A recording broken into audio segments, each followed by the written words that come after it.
My dear brothers and sisters, thank you for joining us. I thank God for giving us this opportunity. So I believe you are praying, believing upon God, and also you all have wonderful testimonies to share, right? Thank God for this. God's fingerprints on our life.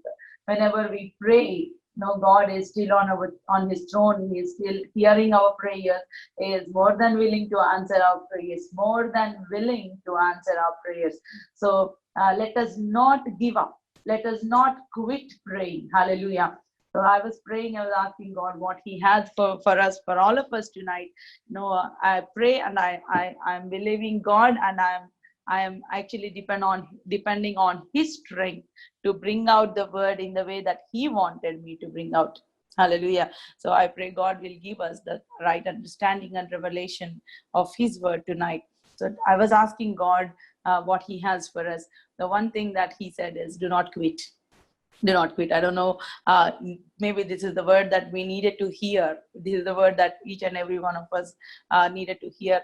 Whatever it is, you are believing God for a breakthrough, you are believing God for a job, maybe you are believing God for healing, maybe you are believing God for a financial breakthrough in your life.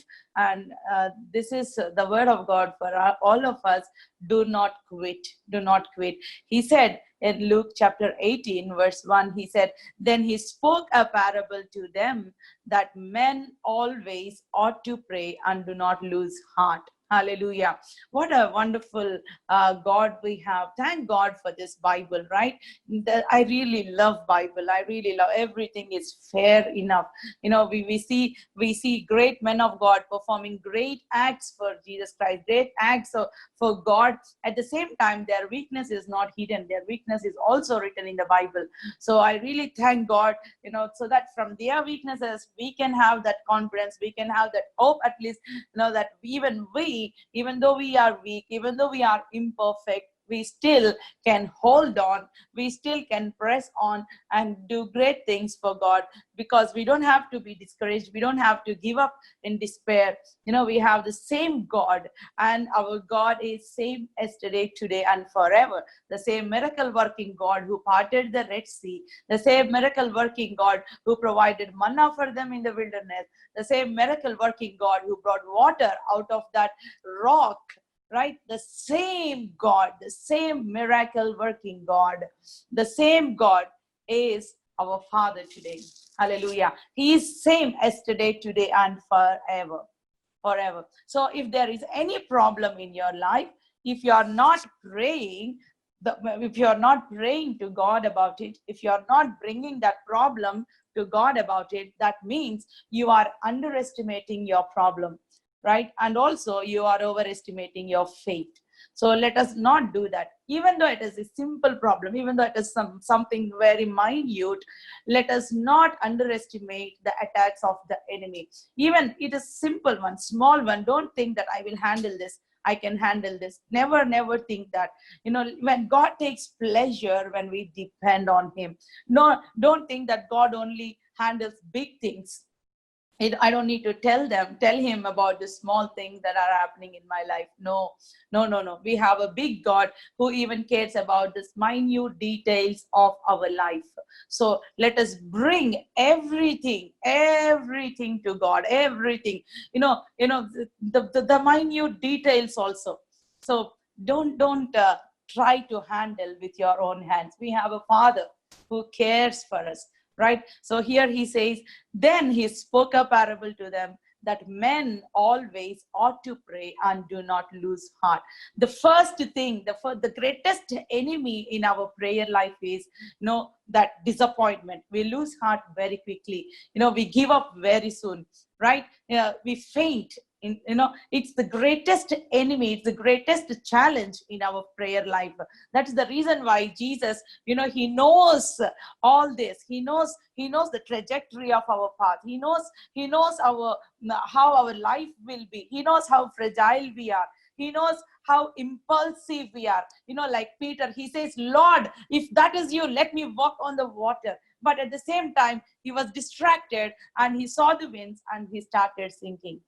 So we are like that. We are like that. So that is the reason why Jesus already told, even before all the problems come, he already said, do not lose heart, do not faint, do not give up, do not give up. So whatever your challenge is, whatever you are going through, do not give up praying. Do not give up praying. Hallelujah. Hallelujah.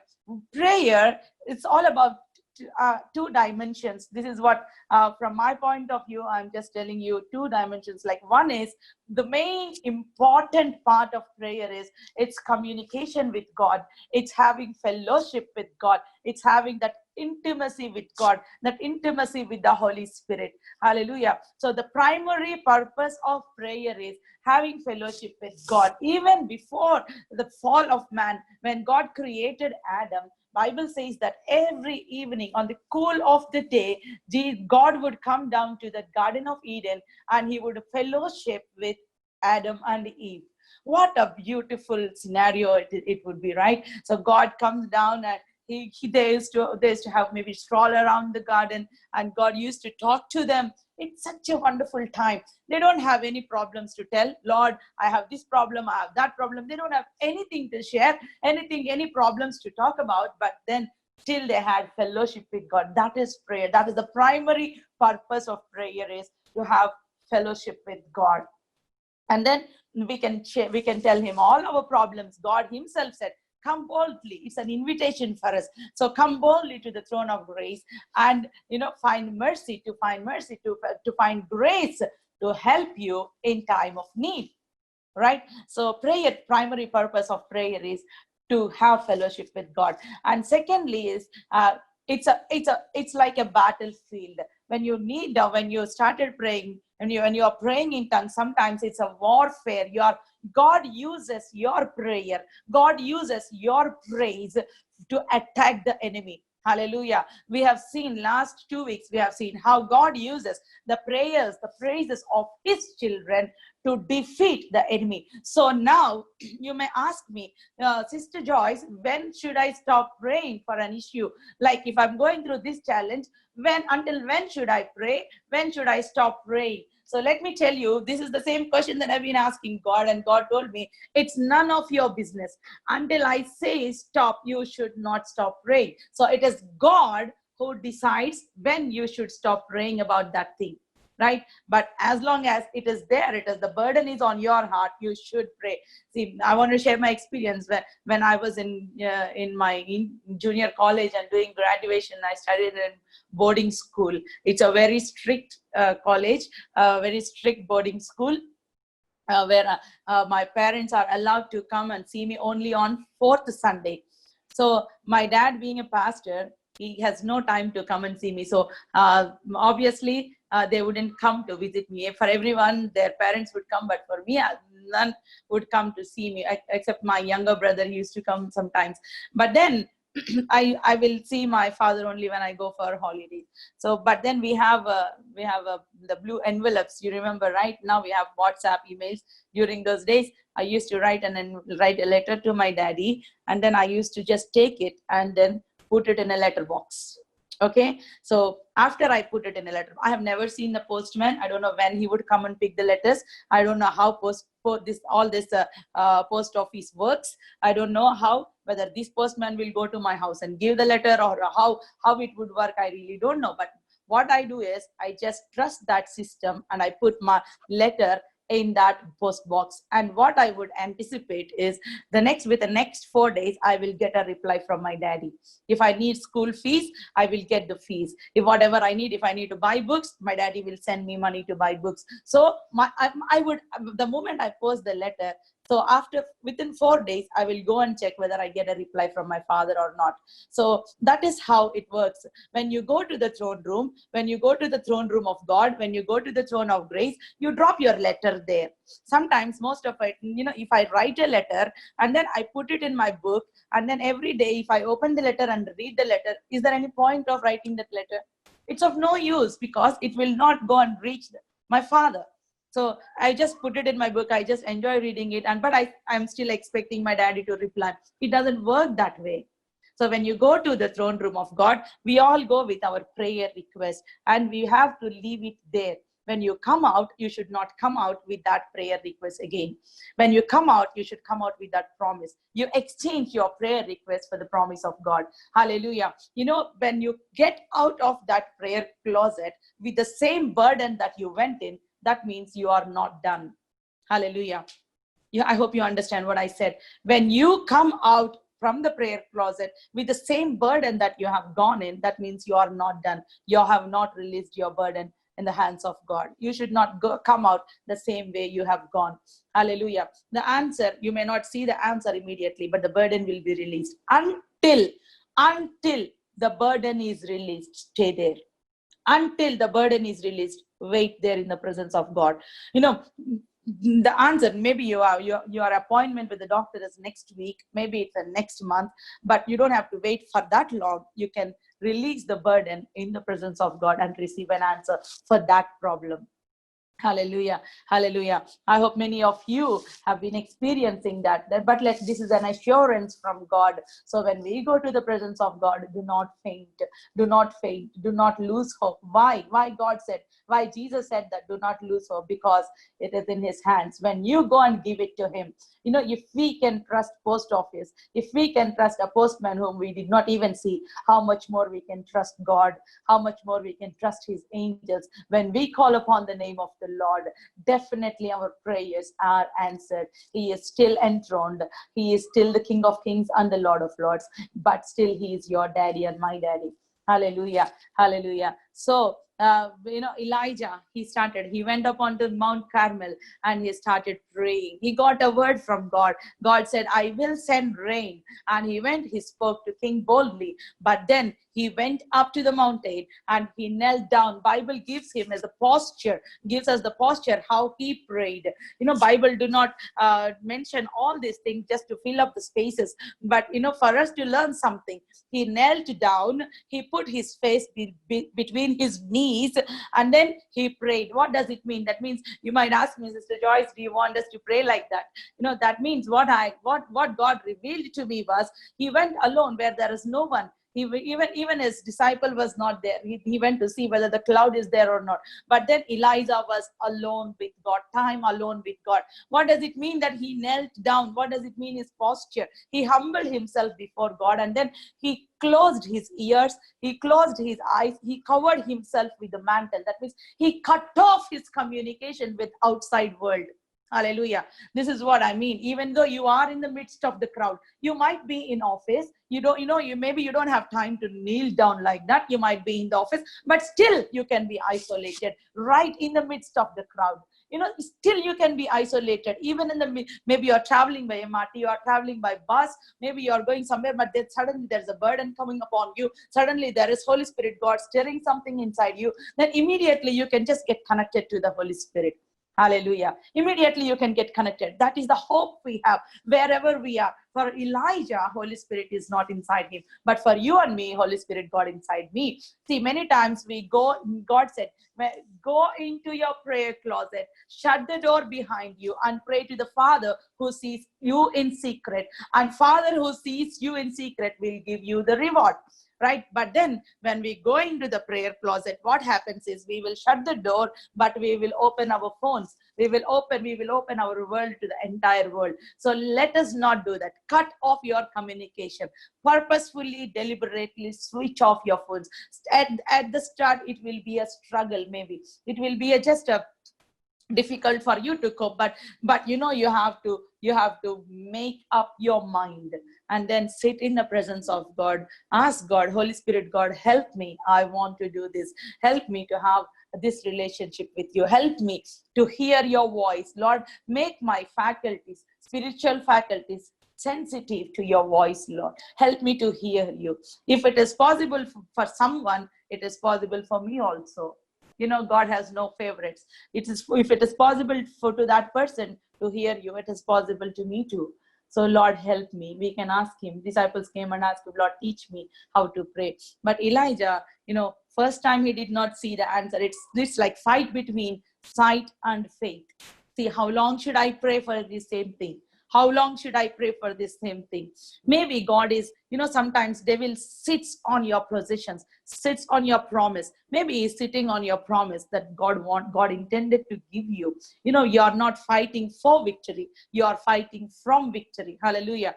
But God, when you pray, or when you are worshiping God, God uses your worship. God uses your prayer to chase out that enemy. Hallelujah. That's how God works. God wants us to be partner with him, in your breakthroughs. Hallelujah. So if God can do that, he can do that even without the involvement of Israelites, without involving Joshua and his army. But then God told, now priests, take up the ark of the covenant and walk around the wall. And they walked 6 days, and on the seventh day they walked 7 times, and they shouted at their shout. When they started shouting, and the walls came down. How big might be the walls, how thick the walls might be, just before the breakthrough, there will be a lot of pressure on you to give up. Just before the breakthrough, you will feel like, no, I can't do it, Lord. I want to give up. When you get to that point, remember, the next step is your breakthrough. Don't give up. Don't quit. Don't lose your heart. Don't give up. Hallelujah. Hallelujah. Devil will make you feel tired. He will make you feel, it's worthless waiting. He will make you feel you cannot get anything. He will make you feel all kind of, the whole world is like crushing on you. He will make you feel like that. But don't lose heart, and don't faint. Don't give up. Hallelujah. If it has not gone out of God's hand, it has not gone out of your life. Hallelujah. Hallelujah. So all this New Testament, the whole Bible, is based on this one truth, that is Christ in you, the hope of glory. So before I go into that sermon, before I go into what God has for us tonight, let me establish this. I just did this something, for us to understand. So please see. The moment we believe in Jesus Christ, we all believe, right? We receive Holy Spirit inside us. We receive Holy Spirit, God, inside our hearts. So the moment we accepted Jesus Christ as our personal Savior, I just did something like this to help us understand how we are enveloped in Christ. So this is you. This blue color roll is you and me, and this is Holy Spirit, God. So the moment we believe in Jesus Christ, what happens is Jesus Christ comes inside our hearts through His Spirit, Holy Spirit. So He is in us. He is in us now. So now Bible says we are in Christ by faith. We are in Christ by faith. So Romans 8:1 says, those who are in Christ, therefore now to those who are in Christ, there is no condemnation. So now this is you and me. This is the position of a redeemed child of God. This blue color one is you and me, and we have Holy Spirit God inside us, and we are enveloped by Christ. Hallelujah. So can you imagine how we are enveloped in God? See, in Colossians chapter 2, verse, let me read that. He says that, it pleased God that the fullness of God should dwell in Christ.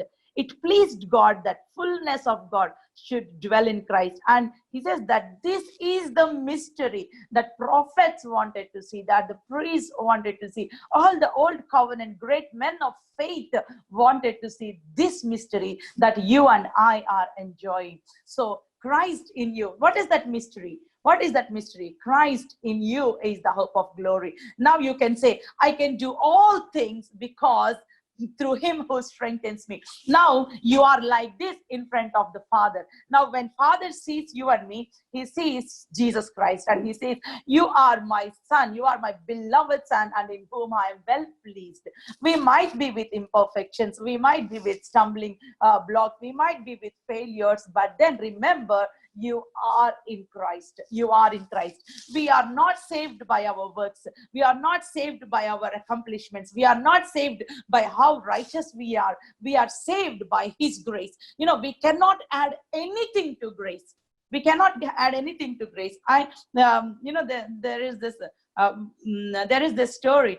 There was a beggar sitting down on the homeless guy sitting down at the corner of the street. He was begging for alms, and he was homeless. He was tired. He did not eat anything, and all the breadcrumbs that he had was dried up. He was there, and then there's a convoy of prince, passing by. Then prince stopped the car, and he got down the car. He came to this beggar and asked him what he can do for him. Then he said, I'm hungry. I want to eat something. I'm homeless. I don't have a place to stay. See, I am under it was snowing at that time. So I want to have a shelter. Then what did this prince did was, come, let's go to the palace. I'm going to take you to the palace.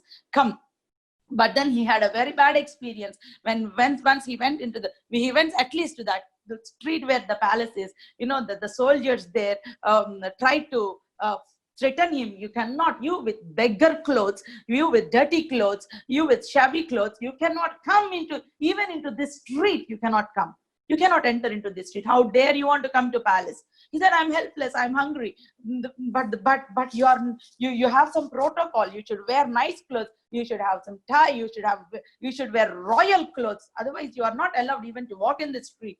But then this beggar had that bad experience. So what he did was, he expressed to the prince, I'm not allowed to come because of my shabbiness, because of my appearance. But then this prince said, come, let's go. I'm with you now.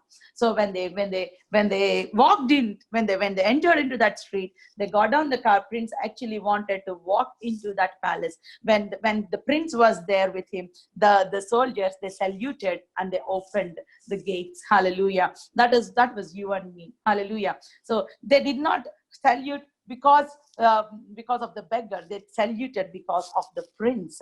And now because prince is with him, they could not say anything. They let him enter into the palace. Then after entering into the palace, prince said, he called the servants and said, give him the best clothes, give him the royal robe that is supposed to be worn by only royal people, and to make him to sit at the royal table and eat from my table. Hallelujah. So then he said, now you came into this palace. I'm adopting you. So now you can be here. You can enjoy all the luxuries. You can enjoy this pleasure. You can sit at my table and eat with me as long as you are alive. Hallelujah. What a greatest privilege, this beggar had. But then after doing everything, if the beggar comes and says, sir, excuse me, I have these coins that I begged. Can I give it to you? If he says that, how does the prince feel? Right. So many of our self-righteous works are like that. After God done everything by his grace, after he did everything, he has accomplished everything and said, come now, come to the throne of grace, and come now, come as you are. Let's not try to impress him by our self-righteous works. We cannot add anything to the grace of God. We just have to simply receive and say, thank you, Lord. Thank you, Lord. Help me to live according to your grace, Lord. So, we are not saved by works, but we are saved by grace through faith. Let's believe in him. Hallelujah. Hallelujah. So now what you want me to do, Sister Joyce? You were explaining to me all this. So now I'm coming to the point. You know about this good conductor of electricity, right? Good conductor means it allows the electricity to pass through it. Good conductor of heat, it allows the heat to pass through it, right? Wood is a very bad conductor of heat. Let's take an example. Wood is a very bad conductor of electricity, but then there are metals that are good conductors of electricity. So why I'm telling, even though you are in Christ, even though Holy Spirit, God is inside you and me, why many people are not able to experience this breakthroughs? Why many people are not able to experience, even though, this is the privilege of every born again child. It is not only the pastor's privilege, it is not only the prophet's privilege, it's the privilege of every born again child of God. So, but then why am I not able to experience the healing? Why am I not able to experience the breakthroughs? That means because we have a mind, right? We have a mind. That mind, we have a switch in our mind. That is, we can set our mind either on carnal things or on spiritual things. When we set our mind on carnal things, we become bad conductor of what Holy Spirit God has for us. That is my personal revelation. We become bad conductor of what Holy Spirit God has for us. But if we put our mind, Romans 8, you can go through and read. If we set our mind, this word is that if you set your mind on spiritual things, it gives life more abundantly. We become good conductors. What does it mean? That means we have to focus on the things of God. We have to, in all the midst of these challenges, in the midst of all these things that are going on, we have to focus. Is very important. Many people became great because they were able to focus. Equal opportunities were given, fair opportunities were given. People who are distracted very easily, they lost everything. And people who are able to focus, they did great things. So God is telling us, focus. Think about the noble things. Think about things that are great. Think about things that are noble, that are praiseworthy. Hallelujah. So we have to set our mind on the things above. Let's read Philippians 4th chapter, verse 8. It's so nice in Passion Translation. If you have, you can go through and read. It's so nice in that Passion Translation. He says that, so keep your thoughts continually fixed on all that is authentic and real. Keep your thoughts continually fixed on all that is authentic and real, honorable and admirable, beautiful and respectful, pure and holy, merciful and kind, and fasten your thoughts on every glorious work of God, praising Him always. Fasten your thoughts. That means hold tight the thoughts. Keep your thoughts. If you can do that, all the other things God will do. That's why God told His disciples, let not your hearts be troubled. Let not your heart be troubled, neither let it be afraid. It's like God telling to them, if you can let not your heart be troubled, I can take care of everything. I'm giving you peace, not as this world giveth. Peace that is greater than anything. Peace in the midst of troubles, peace in the midst of turmoil, peace in the midst of fear storm. I'm giving you this peace. So let not your heart be troubled. God cannot do that for us. We should let not our heart be troubled. Hallelujah. Hallelujah. Let me encourage you tonight, even though we are going through, even though we are faithfully living for God, even though we are praying, there are sometimes we face challenges. When Martha, Mary, and Lazarus, his brother was sick. That at that time they sent this message to Jesus Christ. They said, Lord, shall we read that portion? John chapter 11. John's Gospel, chapter 11. I'm reading from verse 1. I'm reading from NLT version. He says, a man named Lazarus was sick. He lived in Bethany, and his sisters Mary and Martha. This is Mary who later poured the expensive perfume on the Lord's feet and wiped them with her hair. Her brother Lazarus was sick. So the two sisters sent a message to Jesus telling him, Lord, your dear friend is sick. Lord, your dear friend is sick. In NKJV, he says, Lord, behold, he whom you love is sick. So that means, sickness doesn't mean God doesn't love us. Or problems doesn't mean God doesn't love us. Or challenges doesn't mean that God doesn't love us. He says, Lord, whom you love is sick. Can we imagine praying like that? When you have a problem, go to the presence of God and say, Lord, whom you love is suffering from fever, Lord.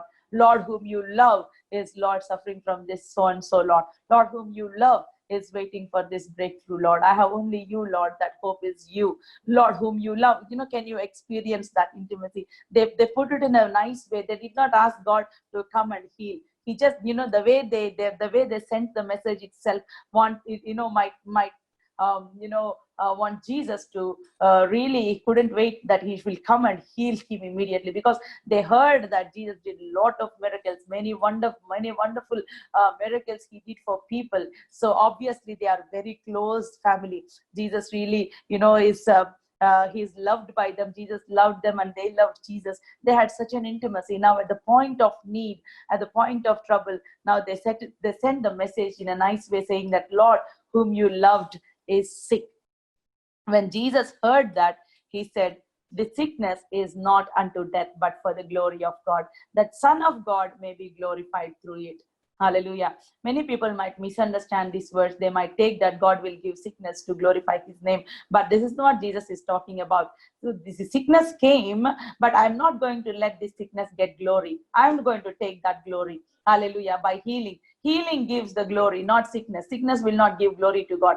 Sickness came, but I am not going to let this sickness have the final word. I am not going to let, that is God's final word. Maybe you're going through, don't endure that sickness. Don't endure that pain, saying it is the will of God and He will glorify in this. No. No, the way you come out, your healing will glorify God, not the sickness. Hallelujah. So He says, but for the glory of God, that the Son of God may be glorified through it. Now, Jesus loved Martha and her sister and Lazarus. I really loved this verse. Jesus loved. Why Holy Spirit God had to put this verse there? They were in trouble now at that point of time. They were now, that sickness is, the brother whom they loved very much, he was sick. Now, the Holy Spirit God has mentioned here, now Jesus loved Martha and her sister and Lazarus. Maybe we might be thinking, that sister got breakthrough, but I didn't get breakthrough. That sister, her problems were solved, but my problems were not solved. Maybe we are comparing with each other. Maybe you are disappointed because you have the same negative report. Maybe you expected something very positive. Maybe you expected something really a breakthrough, but you did not see it. Maybe day after day it was so disappointing, it was so discouraging, and you are thinking maybe that God favors her more than me, or maybe God favors him more than me. Maybe I feel so worthless. Maybe maybe I'm not able to be at that point where God would favor me. Maybe you are thinking like that. The reason why they mentioned each and every name here, Martha and her sister and Lazarus, 3 different characters. Martha was always busy serving Jesus, right? She's entirely different from Mary. Mary was sitting at the feet of Jesus Christ, listening to him always. And then Lazarus, we did not know what type of character he was until he was risen from the dead. No, we only see that he was at the dinner table with Jesus Christ, right? So all these 3 different characters, but God loved them all. God loved them all. So when you compare, God has no favorites. Only thing is your faith will bring that miracle. God has already established the fact. He has established it. You are in Christ and Christ in you. That should be our base. That should be the base of our faith. That should be the base, the foundation of our faith. We are not trying to be in Christ. You are already in Christ. We are not trying to get Holy Spirit inside us. Holy Spirit God is already inside us. In spirit realms, the greatest truth is already established. Our walk should start from there. Our walk should start from there, that with the knowledge that you are already in Christ. Now Jesus loved Martha, Mary, and Lazarus. So in any challenge, remember, Jesus loved me. Jesus loved, put your name there. Jesus loved Joyce. Jesus loved, even though after that he delayed and their sorrow was prolonged. So when they heard that he was sick, he stayed 2 more days in the place where he was. If Jesus loved them, he should come running to them. But here Bible says he stayed 2 more days. That means the sorrow prolonged. Jesus delayed. The answer was delayed. That doesn't mean that Jesus don't love them. No, the answer was delayed. That doesn't mean don't give up praying. Don't give up waiting upon him. Don't give up anticipating his breakthrough. Don't give up. Continue to hold on. Even though Jesus delayed, even though the sorrow was, prolonged, he will come, because, these words will come true in our life. All things, he makes all things work together for your glory, for your good, because you have waited upon him. The winds might be contrary. The winds might be, you took that word of God. You are standing on the word of God. But sometimes, devil don't want you to have that thing. Devil don't want you to possess that blessing. That is the time you have to hold on and say, this is mine. This is my property. This is mine. Hallelujah. In Matthew Gospel chapter 14, Jesus told them, go to the other side. Shall we go to the Matthew 14? Jesus told them, go. I'm not explaining every detail of the scripture that we have taken. I'm just highlighting the main things that God wants us to learn. And then you can go home and after the prayer, you can meditate actually, and you can really draw revelation out of this. Matthew chapter 14, when Jesus told them, you go to the other side, and Jesus went on top of the mountain and he was praying. 25th verse, chapter 14, verse 25. About 3 o'clock in the morning, Jesus came to them walking on the water, and the disciples saw him. they screamed in terror, thinking he was a ghost. Before that, 24th verse. Meanwhile, the disciples were in trouble far away from land, for the strong wind had risen and they were fighting heavy waves. Hallelujah. Hallelujah. In NKJV version, he says that the winds were contrary. The winds were contrary. That means they took the word of God. They took the word of God. They obeyed to the word of God. It's God who told them to go over to the other side. But then what happened was, but the boat was now in the middle of the sea, far away from the land, tossed by the waves, and the wind was contrary. Many times, the wind might be contrary. Maybe you have invested your money in something that is maybe a huge money. Maybe you are facing some betrayal, you are facing bitterness, you are facing the spirit of jealousy. Maybe you are experiencing all this kind. Maybe you are facing contrary winds within your house. Maybe you are you from your own people. Maybe you are facing that because you believed in Jesus Christ, because you are standing up for God. Maybe you are facing some contrary winds. Maybe people around you don't want you to pray to Jesus. I have testimonies where sisters, they are really precious. They are standing up for God. They were beaten just for reading the Bible. They were beaten not only for reading the Bible, for no other reason. They were simply humiliated. But then they said, no, Akka, we want to pray. I want to fast for 21 days. I don't want to give up. They are seeing breakthroughs in their life, in the midst of contrary winds. It doesn't mean that Jesus stopped loving them. No, it doesn't mean that the presence of God is not with them. The presence of God is right with them. But, all these challenges, sometimes it helps us to build up. So, the persistence, don't give up. The persistence by praying. I have seen many women, their husbands, were born again. They believed in Jesus Christ. They accepted the saving knowledge of Jesus Christ. If you read in Hebrews chapter 11, for every heroic act, they said, by faith Abraham obeyed, by faith Enoch walked, by faith Noah built, by faith Moses refused. It is also by faith. So by faith, in front of every hero, it says by faith, by faith. That is the catalyst. By faith.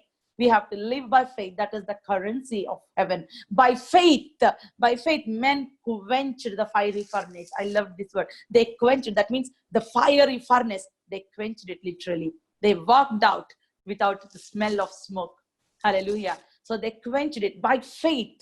By faith, they possessed their possessions. They possessed the promise. So just because you have seen something failure, just because you have seen something, didn't work out for you, don't give up. Don't give up. Exercise your faith. That is the time we should exercise our faith. That is the time we should exercise our faith. So here he says the winds were contrary. The winds were contrary. When you are walking on the word of God, it may not be smooth all the time. There will be contrary winds. The winds were contrary. And then at about 3 o'clock in the morning. Now, in the fourth watch of the night, Jesus went to them walking on the sea. And when the disciples saw him walking in the sea, they were troubled, saying it is ghost. And they cried out for fear. The spirit of faith and the spirit of fear. They troubled. They saw him and said, it is, they saw Jesus and said, it's ghost, because he walked on the water. But immediately, the first word that Jesus spoke, immediately Jesus spoke to them saying, be of good cheer. It is I, do not be afraid. Hallelujah. Hallelujah. It's the same word that God is speaking to us today. Be of good cheer. It is I, do not be afraid. As long as I am here, these waves are not going to do anything. Even your hair will not drop. As long as I am here, you think that, you're going to be buried in the sea. You think that, the mechanisms of Sea of Galilee, you know how worst it is when there is storm. But be of good cheer. Don't worry, because I am here. It is I, do not be afraid. What a comforting word. Then Peter said, Lord, if that is you, let me come. Let me come to you. And Peter answered him and said, Lord, if it is you, command me to come to you on the water. Command me to come to you on the water. Hallelujah. Hallelujah. And Jesus said, come. And when Peter had come down on the boat and he walked on the water to go to Jesus, but when he saw that the wind was boisterous, he was afraid and beginning to sink and cried out, Lord, save me. Lord, save me. Hallelujah. You know, it is dangerous in the midst of the sea, even if you are in the boat or on the water. As now you now you already came out, you are walking on the water, but then the it is not the wind that drowned him. It is not that they were there all the time. The wind is there all the time. The waves were there all the time. The moment he stepped out, it was there. But he walked at some distance, he walked on the water. But what drowned him? His distraction. He was distracted by the wind. His focus, he changed his focus. The lack of focus drowned him in the he began to sink. You know, can we, when we go to swimming pool, can we begin to sink, or we will sink abruptly? We will sink the moment we try to walk on the water. We will sink in the water, right? So but here Bible says he began to sink. That means he slowly changed his focus from Jesus to the winds, from Jesus to the waves, from Jesus to the problem. The moment you change your focus from God to your surroundings, you will begin to sink. That's the first step of going down. But then when suddenly he looked at Jesus and said, Lord, help me, Jesus took his hand, he pulled him out. Hallelujah. Hallelujah. And then together they walked back to the boat. Shall we read that? This is so wonderful. This is the practical lesson that God taught his disciples. And when they got into the boat, and immediately Jesus stretched out his hand and caught him and said to him, oh you of little faith, why do you doubt? He lifted Peter up, and maybe he put his hand around Peter's shoulder and he said, oh, you of little faith, why do you doubt? Mind you, throughout this, Jesus did not yet calm the sea. Previously, in 8th chapter, there was a storm recorded. In that storm, Jesus calmed the sea. Jesus calmed the wind and the waves. He said, Shalom. But now, he did not calm the wind and the waves. He was teaching them a lesson in the midst of the wind and the waves. And he said, why you doubt? Why you have little faith? Why you are distracted, Peter? I'm here. I'm here. Be of good cheer. And maybe he held his hand around Peter, and maybe they both walked to that boat. They both together walked to that boat, and they sat in the boat. So shall we see 32 verse 32? And when they got into the boat, the wind ceased. When they got into the boat, the wind ceased. Hallelujah. Then those who were in the boat came and worshipped him, saying, truly, you are the Son of God. See, now their fear turned into worship. Hallelujah. Their fear turned into worship.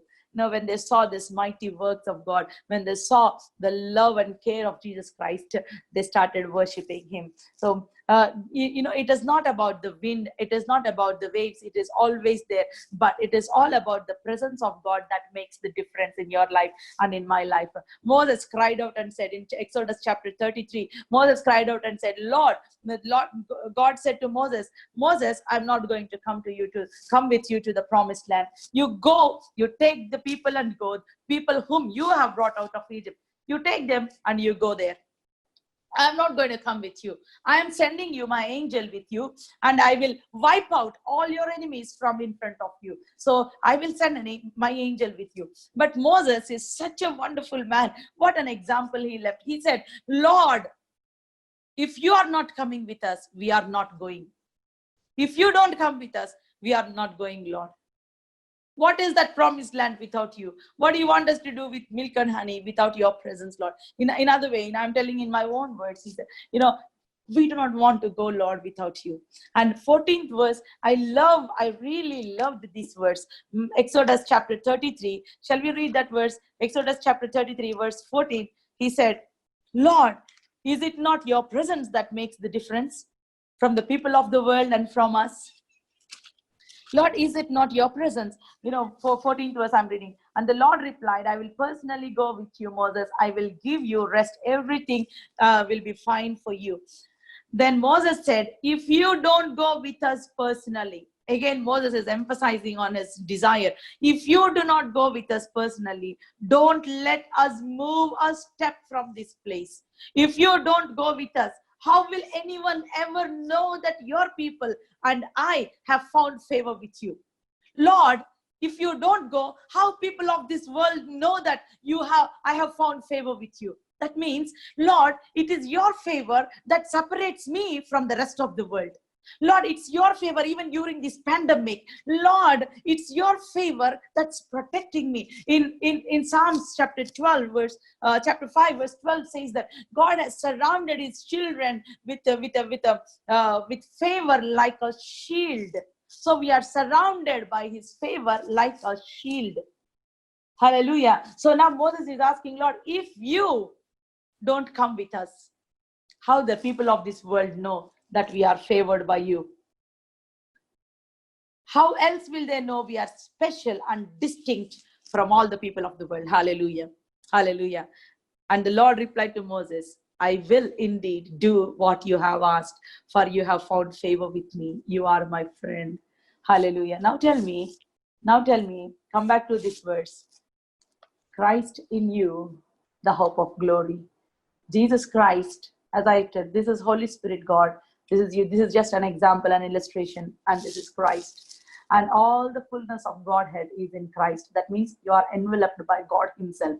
So Christ, Jesus Christ, is living inside us through his Spirit, and we are living in Christ through faith, by faith. So now Christ in you. Are you a favored child or not? You are favored child of God. We don't have to cry like Moses cried, Lord, if you don't come. Lord, if you are not there. We don't have to cry like that. We just say, Lord, I thank you for I am favored. I thank you for your favor upon my life, Lord. So now when you go to office, when you go for an interview, always remember, because you are God's favorite child, because God's favor is upon you, because God's favor is upon you, there will be clear distinction between you and the people of this world. Hallelujah. See, Christ in heaven is not the hope of glory. Christ somewhere else is not the hope of glory. Christ who is inside you is the hope of glory. Hallelujah. Christ who is inside me is the hope of glory. Christ who is inside me is an answer for the challenges that I'm going through. So now shift your focus from your problem to the Christ who is inside you. Become a good conductor of the impulsive or the impulsivity of the Holy Spirit. Be a good conductor of the power of the Holy Spirit. Let the power of the Holy Spirit flow through you. When you shift your focus from the things of this world, from the problems to the promise, then what happens? You will become a good conductor automatically. Hallelujah. You will start experiencing God's presence, God's power in every area of your life. Energy can neither be destroyed nor be created. It can be transferred. Right? So the same goes with the word of God. Word of God cannot be destroyed. It's already created. It's already established in the heavens, and it's already established on the earth. So now what we have to do, we have to take that spiritual energy. We have to convert it into our physical energy. We have to take that spiritual energy. We have to convert it into our material energy. Energy is always available, but we have to convert it from one form to the other form. How does it happen? We have to align our mind with the word of God. We have to speak it. We have to bring our mind and our mouth in alignment with the word of God. It's as simple as it is. Hallelujah. If you think, if you embark on that, if you don't want to live an ordinary life, you will do it. If you want, there is a limited time. Jesus is coming back very soon. What he wants us to do is, he wants us to walk in that fullness. He wants us to walk in that, he wants us to use as an advertisement for his glory. He has established the fact already. He wants us to display you and me as a glory, even in the heavens, even to all the principalities and powers. He wants to show how powerful, devil knows that God is powerful. Devil knows that Jesus Christ is powerful. Devil knows, but God wants the devil to know that a man who is filled with the Holy Spirit is powerful. Hallelujah. Hallelujah. That is the reason why Jesus said, all the authority has been given to me, and now I'm giving it to you. Now you lay hands on the sick. You cast out the demons. Now devil will be surprised. Who is this man? Once upon a time, he was my slave. Now he's commanding me to live. That's where God gets the glory. Shall we partner with him, my dear brothers and sisters? Hallelujah. Christ in you. So now Moses was crying, Lord, what makes the difference if your presence is not with us? Is it not your presence that make us special people, distinct people? Lord, now you walk like that. Send your children like that. Tell them, you know what? There is something special in you. There's a glory inside you. Holy Spirit, God inside you. The greatest being in this universe, the Godhead is now inside you, and you are in Christ. You are in Christ. We cannot be like Christ is our head. The Bible says everything, every healing, every virtue of us flows from Christ, flows from Jesus Christ. Only why many of us, why many Christians were not able to experience this? Israelites had the promise, but they did not believe. Only Joshua and Caleb with the new generation entered into the promised land. All the generation that doubted, they were slain in the desert. They were slain. They did not come to the promised land. They had the promise. Looking at the promise, they died right in front of the promise. Let's not do that. Let's not do that. Hallelujah. Hallelujah. I want to just read few verses about Apostle Paul. Paul was a great man of God. He said that, in Acts chapter 27, he took the word of God. Actually, let us turn to Acts chapter 22. Acts chapter 22, where Paul was brought to Jerusalem, and in Jerusalem they arrested Paul with all kinds of false accusations. Then at that time, Paul gave his speech twice there in the theater. Then when Paul said that God sent me, appointed me for Gentiles, and then the mob aroused. And then they wanted to kill him actually. But then what happened was, Acts chapter 22 verse 11, you can read the whole chapter 23 verse 11. You can read the whole chapter. We have no time to read this whole chapter. Two times Paul stood up, and Paul preached twice. But then there was a mob, there was riots, there was a lot of disturbance, lot of chaos. Now Paul was brought back to the prison. 23 verse chapter 23. I'm reading from verse 10. The shouting grew louder and louder, and the men were tugging at Paul from both sides, pulling him his way, this way and that way. Finally, the commander, fearing they would tear him apart, ordered his soldiers to take him away and from them and bring him back to the fortress. Now they were trying to tear him apart.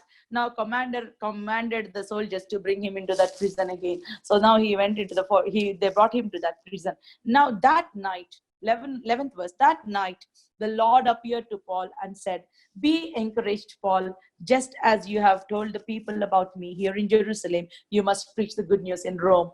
That night, what I was thinking is, Paul, he preached a wonderful message there.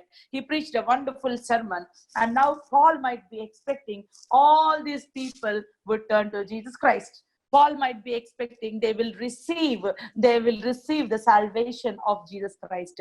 Paul might be, they think at least few people he would win. Maybe he thought that way. Now he was sitting down in the prison. Maybe he was so disappointed. That he lost two golden opportunities. Maybe, it's like, so discouraged. Only preachers will understand. So discouraged that the result was not turned out as he thought it would be. And he was sitting down there, maybe discouraged. How do you know that Paul was discouraged? Because the words of Jesus Christ. The Lord appeared and said, "Be encouraged." That means it is very important for Paul to hear this. Paul, the result is in my hands. It's not in your hands. You do your job. Result is in my hands. You know how he said that? Paul, just as you have told the people, just as you have witnessed about me. That means God is like patting on Paul's shoulder and telling, you did a good job, man. You testified. You witnessed. Forget about the results. I want to see whether you fulfilled the call or not. Forget whether people responded or not. Forget whether people, whether they said, well done, whether they said received, whether they clapped at you or not. Forget about it. I want to know whether you witnessed or not. If you're discouraged now, you have great things to do ahead. You have great assignment to do. You have to go to Rome. There are number of ways for you to bring glory. You cannot sit and discouraged about few people who are not clapping at you. If you're discouraged, who is going to go there and tell them, who is going to go there and witness this greatest work? There are people, there are souls who are hungry to be fed. They are people who are naked to be clothed. There are people who should understand the love of Jesus Christ. There are so many people. You cannot sit and be discouraged, Paul. He was in the prison, but the Lord knows where he was. He said, Paul, be encouraged. Be encouraged. Just as you have witnessed here. You are thinking that you have failed in this meeting, right? No. Just as you have witnessed here. Hallelujah. About me here in Jerusalem, you must preach the good news in Rome also. I have a great assignment for you, Paul. Maybe you have prayed for few people and God healed them. But maybe you are disappointed and you stop praying for people. Maybe, you are in the ministry. Maybe you know that you have call of God upon your life. But because of one instance, because of one sister, because of one brother, you are disappointed. Maybe somebody said something. No. Because of your disappointment, there are hundreds of souls that are going to be perished. Get up. There is a great assignment for you to do. It should encourage us. That is the word for each and every one. There are winds contrary, but your life should be a witness. Your life should display the splendor, the majesty of God. If everything is fine, where will be the stories of faith? Where will be the scars of God's goodness upon your life? If everything is fine, what are you going to witness? Only when that things are negative, you are going to say, God is good. And I am the living witness that God, his mercy will never fail. I am the living witness that God provided for me even when there was no job. I am the witness that there was bread enough on my table. I am the witness that I have gone through the death sentence. I have gone through the life and death situation, but I came alive because God is with me. I have the scars of his love. I have the scars of his mercy and grace. They will try to pull me down, but then God lifted me up. That's why David says, even though I go to the hell, even though I make my bed in hell, Lord, your presence is there with me. Hallelujah. Hallelujah. Now God encouraged Paul. Paul, be encouraged. Don't get discouraged. There are many ways that you can bring glory to me. Just because you did not see the result today, don't lose heart. As you have witnessed here, you are going to witness even in Rome. Hallelujah. Now, 27th chapter, as they set. Now, Paul has the word of God, right? As they set their journey, as they started going, what happened was there was a strong wind. There was wind contrary. Let me tell you, when you face contrary situations, when you face everything coming against you, maybe in your office, maybe in your project work, maybe in your family, wherever you are, first understand Jesus loved Martha, Mary, and Lazarus. Hallelujah. Jesus loved me. Just because of these things, it doesn't mean that Jesus is not with me. It doesn't mean that the presence of God is not with me. He has established the fact. That is the reason why I am emphasizing again and again, Christ in you. Christ not in your husband, Christ not in your somewhere else, but Christ in you. That is the established fact. Nobody can change. If you are a born-again child of God, Christ in you is the hope of glory. Your battle should be from there. Even though Christ is in you, you face the battles. Why? Because it is for his glory to be displayed. Hallelujah. So 27th chapter, as they were going, as they were traveling, there was strong wind. They struggled along. Let's see 27th chapter, verse 3. The next day, when we docked at Sidon, Julius was very kind to Paul and let him go ashore to visit his friends so they could provide for his needs. Putting out to sea, from there we encountered headwinds that make it difficult to keep the ship on course. So we sailed north of Cyprus, between the islands and the mainland. We passed along the coast of the provinces of Cilicia and Pamphylia, landing at Myra in the province of Lycia. See, in another version, he says the winds were contrary. The winds were very strong and against them. God said, Paul, you must go to Rome. He has the word of God. But then the winds were contrary. The winds were against the journey. The winds were against. Devil is trying his best to stop Paul.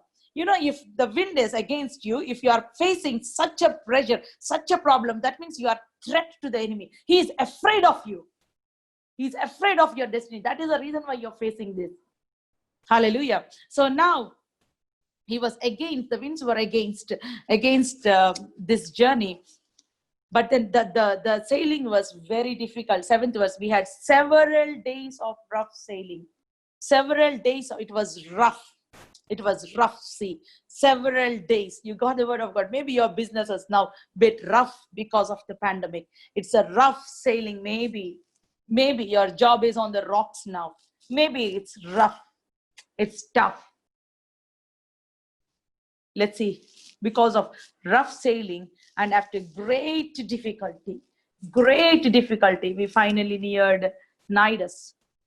But the wind was against us. So we sailed down to the leeward side. So the wind, I'm just reading only highlighted words. The wind was against us. We struggled along the coast with a great difficulty. We struggled. The wind was against us. With great difficulty, we came to Fair Havens. And, again, the weather was becoming dangerous for long voyages. So then, because it was so late in the fall, and Paul spoke to the ship officers about it, he said, let's not go now. But then they didn't listen to him. They started the journey. 13th verse, when a light wind began blowing from the south and the sailors thought they could make it, they thought that they would make it. So they pulled up the anchor and sailed along close to the shore. But the weather changed abruptly. They thought everything is fine. They thought everything was, cool, calm weather. They did not listen to Paul. They started the journey. But again, suddenly the wind changed. Suddenly there was severe tempest. Now 18th verse, the next day as gale force winds continues to batter the ship and the crew began throwing cargo. They began to throw everything. There was such a loss of cargo, such a loss of the wealth, such a loss of food that they were taking. And the following day even threw out ship's equipment and anything else they could lay their hands on. Whatever they caught, they threw everything. They threw everything to save their life. Then the terrible storm raged unabated for many days, blotting out the sun, the stars, until at last all hope was gone. Here they were in the midst of the sea. But when there is darkness, when there is no light, no stars, nothing, how in the world they would navigate? So, there was terrible storm and they could not even see the stars and the sun until all the hope was gone. There was no hope. But Paul has the word. Paul has the word. He said, maybe he was meditating. His focus was on that word. When Jesus came to him to the prison and he stood beside him and said, Paul, be of good cheer. You have to go. Maybe he was thinking, Lord, I thank you for that word. His focus on God, his focus on going to Rome, his focus, maybe he's imagining I'm going there to preach the gospel.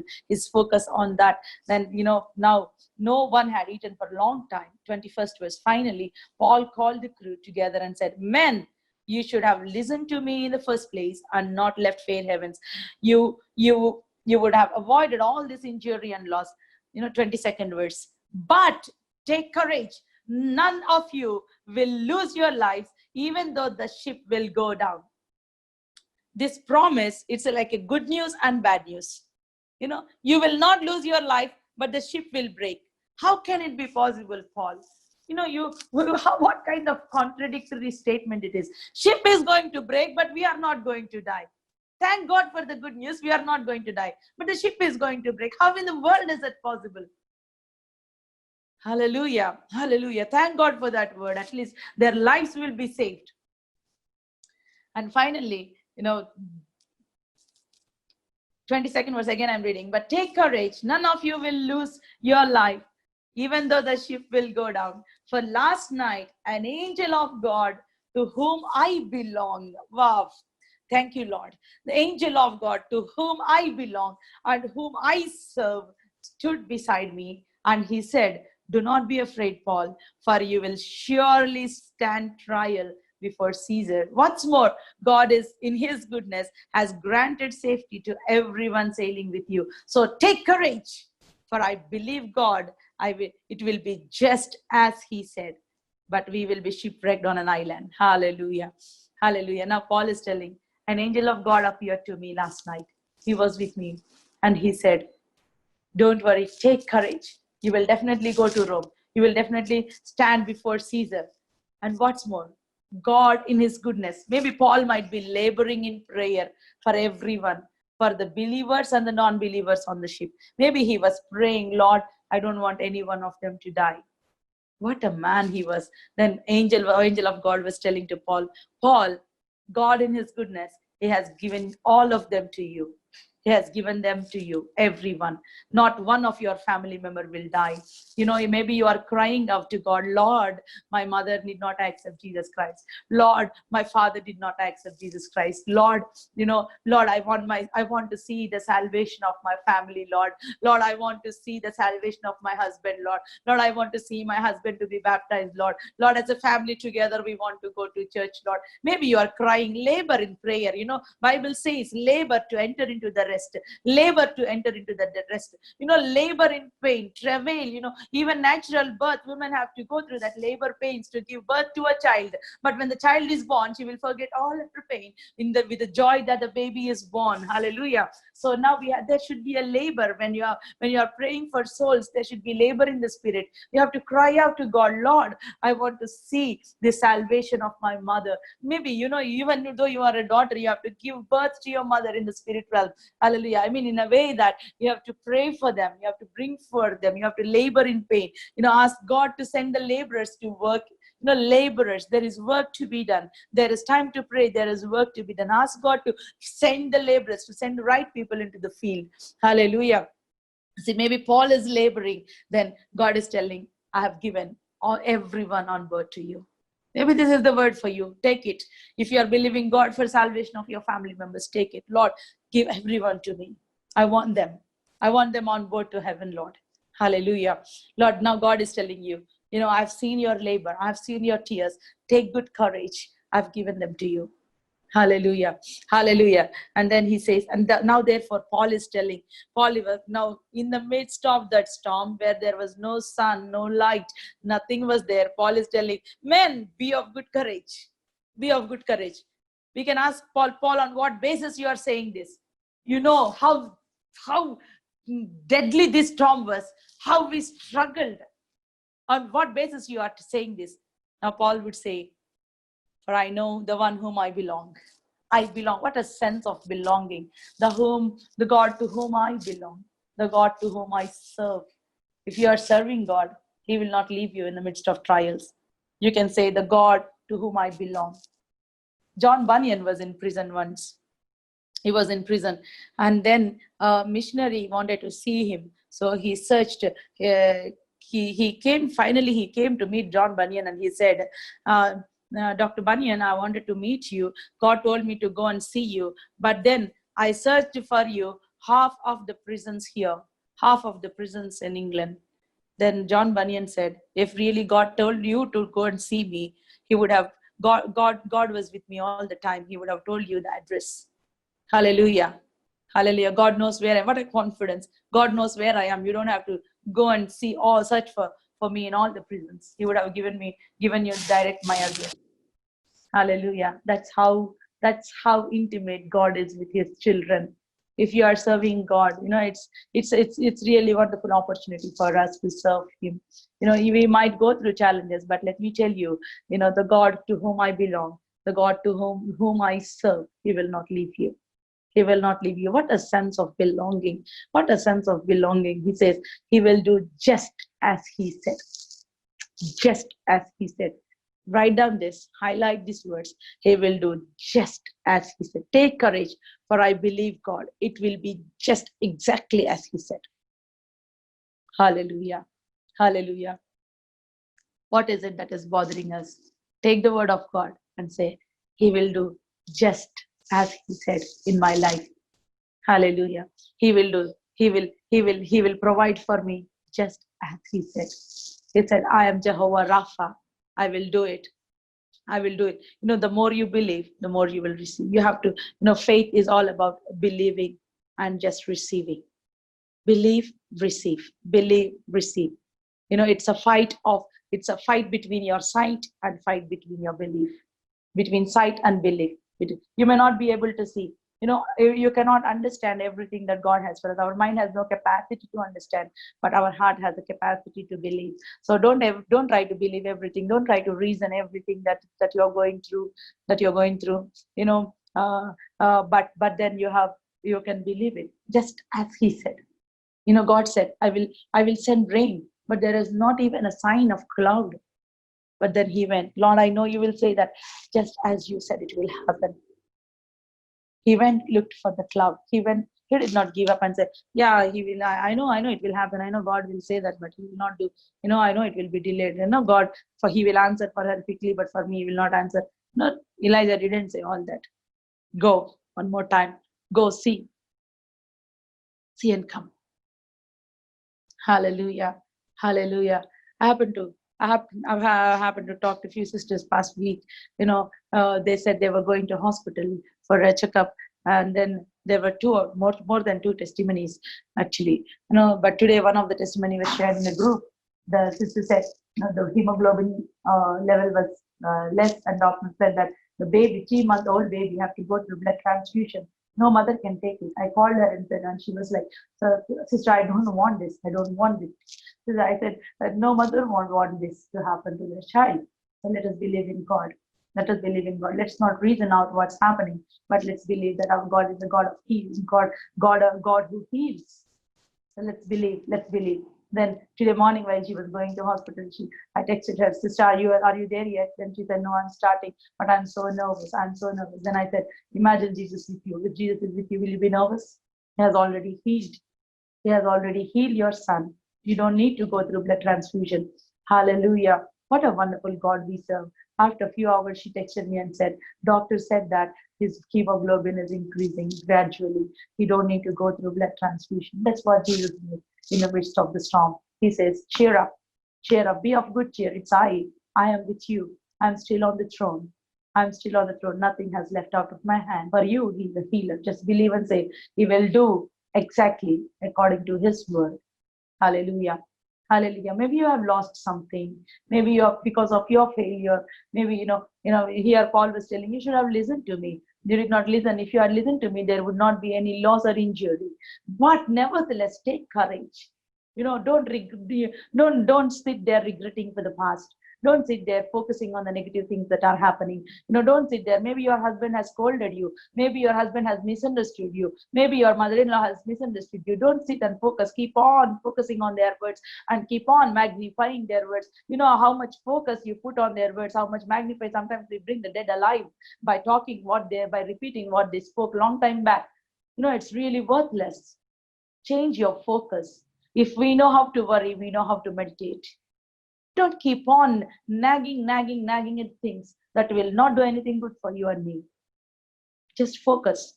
Let's focus and see great things happening in our life. Elijah was a man just like us. He has the same like passions. Thank God he was under the juniper tree for us to give us a hope. All right. Thank God he wanted to end his life. Many times we would also feel like that. Thank God he murmured.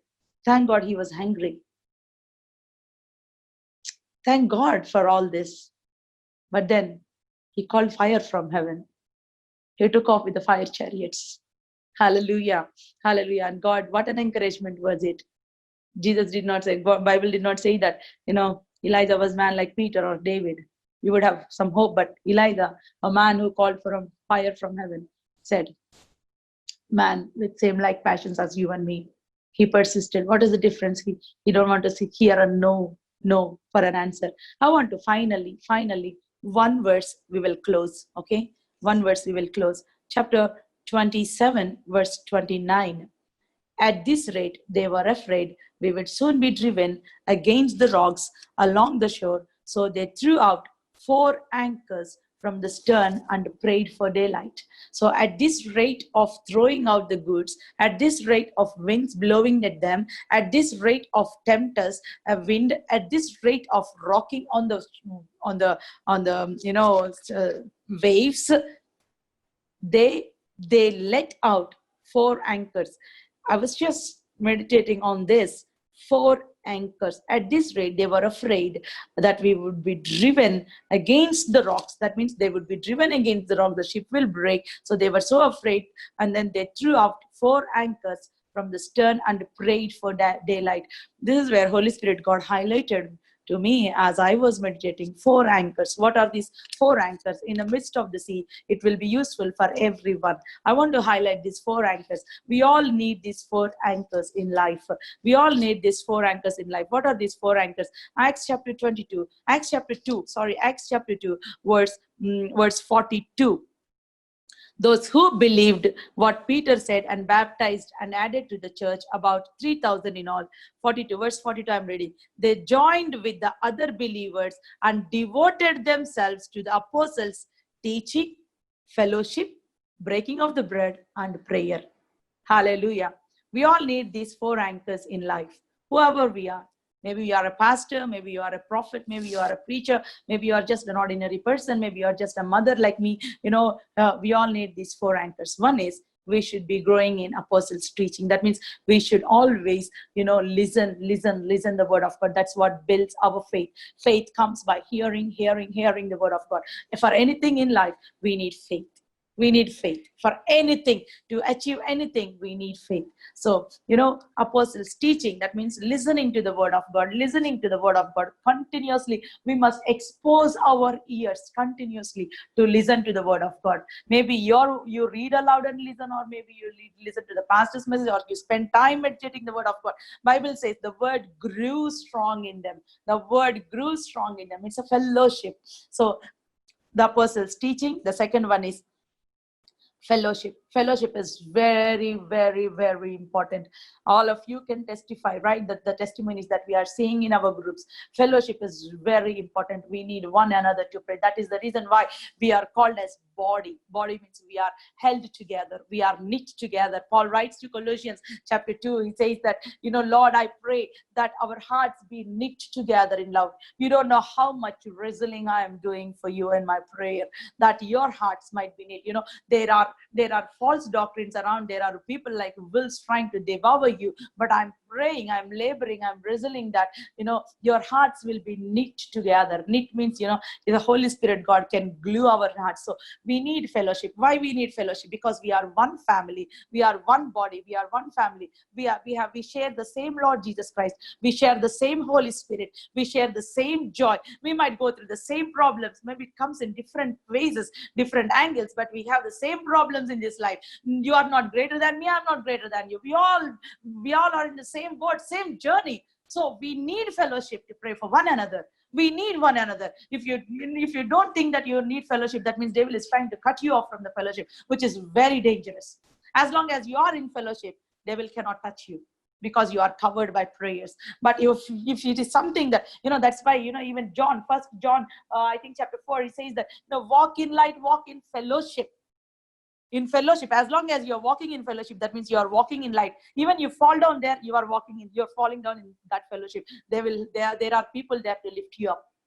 There are people that encourage you, to strengthen you. So fellowship is very important. We are going to the same house, same destination, same eternity, same glory. Hallelujah. Same place we are going to enjoy. Why not we enjoy right now? Why not we start our journey, together from right now? Let's stand together. Let's, where there is unity, there is the power of the Holy Spirit like never before. They saw this wonderful empowering power of the Holy Spirit because of they were in one accord. Many times in the book of Acts it is written, they prayed in one accord, in one spirit. In one spirit, they had such a love. There was no bitterness, no jealousy, though. At least in the early disciples. So let's pray to God that God will give us his heart in each and every one of us, that we will pray selfless prayers for others, that we will love selflessly for others, that we will share what we have, that we will love people. And this fellowship is very important, that you are safe in that word. That is the second anchor. And the third anchor is breaking of bread. In each and every house, they visited house to house and they broke bread. What a comforting thing to do. Maybe previously people would point out, how can you do that without pastor? How are you breaking the bread? But now what's happening because of the pandemic? Every house became a church. Every house, now people are breaking the bread in their own house.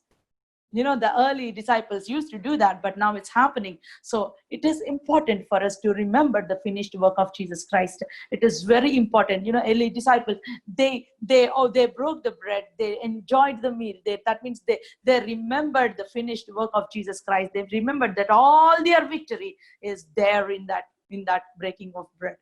Hallelujah. And then they continued in prayer. These are the four anchors that we need in our life. One is continuing in the doctrine of apostles. That means listening to the word of God continuously, and then fellowship, the and then sharing the Lord's Supper, and in prayer. These four anchors are very important wherever we are, whether either we are in America or in India or Singapore or anywhere, any part of this world. If you have these four anchors, how rough the sea might be, you will enjoy the journey, because you have people to speak into your life, you have people to pray for you, you have people, and you will have an opportunity to pray for others. You will have an opportunity to encourage someone. How wonderful the journey would be, singing along, in the boat, even in the rough sea, you are talking to one another, saying, come on, it will happen exactly what he said. Exactly what he said. Hallelujah. Hallelujah. Glory to God. Glory to God.